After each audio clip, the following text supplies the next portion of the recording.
यह रामनगर गांव की एक कहानी है जहां रामू नाम का एक धोबी रहता था। उसके पास बहुत सारी मुर्गियां थी।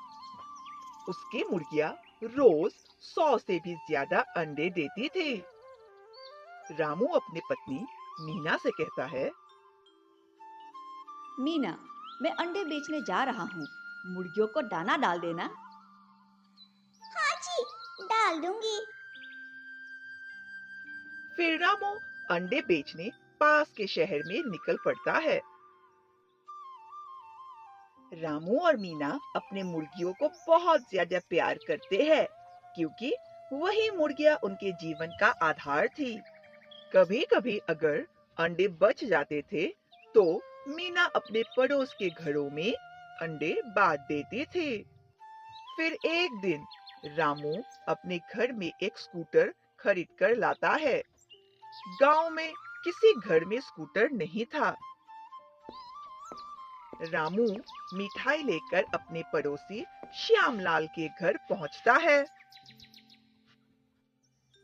लीजिए श्याम भैया, मिठाई खाइए। मिठाई किस बात की है? आज मैं स्कूटर खरीद ले आया हूँ।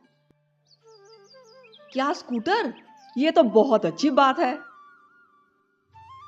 श्यामलाल रामू से बहुत जलता था।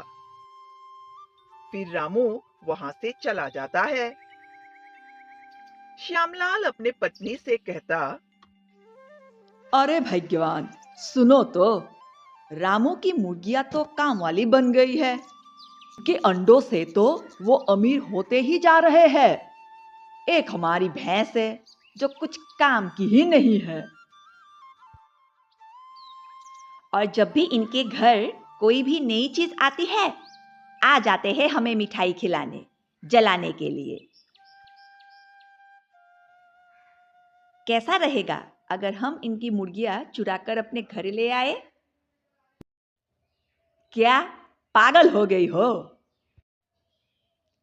अरे, मुर्गियों को यहाँ ले आओ और उन पर हम निशान लगा देंगे और गांव वालों को कह देना कि बाजार से नई मुर्गियां लेकर आए हैं। बात तो तुमने सही कही है। रात में जब रामू और मीना सो जाते हैं, श्यामलाल छुपके से उनके घर में घुसकर मुर्गियों को अपने घर ले आता है और निशान लगा देता है। अगली सुबह रामू और मीना उठकर देखते हैं कि मुर्गियां गायब है। हे भगवान, ये मुर्गियां कहाँ चली गई? बेचारे रामू और मीना अपने पड़ोसियों पर बिल्कुल भी शक नहीं करते। वे दोनों पूरे गांव में मुर्गियां तलाशते हैं। जब पूरे गांव में मुर्गियां नहीं मिलती, दोनों पास के जंगल में बैठकर रोने लगते हैं। उस दिन दोनों खाना भी नहीं खाते हैं। पता नहीं हमारी मुर्गियां कौन ले गया। तभी रामू को कुछ दूरी में कई मुर्गियां घूमती हुई दिखाई देती है। रामू और मीना दोनों उनके पास जाते हैं। फिर मीना रामू से बोलती है कि यह तो हमारी मुर्गियां नहीं है। हाँ, ये तो हमारी मुर्गियां नहीं है, लेकिन लगता है भगवान ने इन्हें हमारे लिए भेजा है, वरना ऐसे घने जंगल में किसी को मुर्गियां कैसे मिल जाएगी? रामू और मीना उन मुर्गियों को अपने घर ले आते हैं। अगले दिन मीना मुर्गियों के अंडे उठाती है और तभी उसे एक सोने का अंडा मिलता है। अरे, ये क्या? सुनते हो? देखो मुझे क्या मिला है। अरे, सोने का अंडा? ये मुर्गी ने कैसे दिया? अगले दिन जब मीना मुर्गियों के अंडे उठाती है तो उसे फिर से एक सोने का अंडा मिलता है। लगता है ये मुर्गियां रोज एक सोने का अंडा देती है। रामू और मीना को रोज एक सोने का अंडा मिलने के कारण वे लोग जल्दी अमीर हो जाते हैं। वो जल्दी एक बड़ा घर बनवा लेते हैं और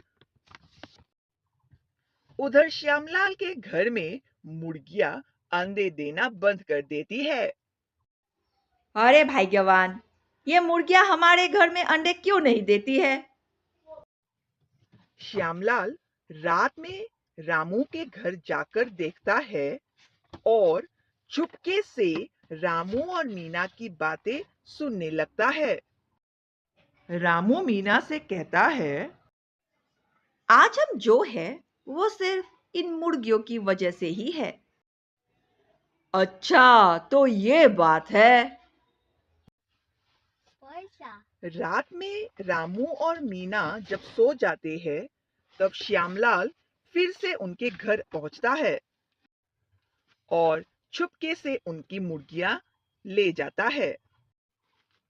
श्यामलाल सोना पाने के चक्कर में मुर्गियों का पेट चीर देता है।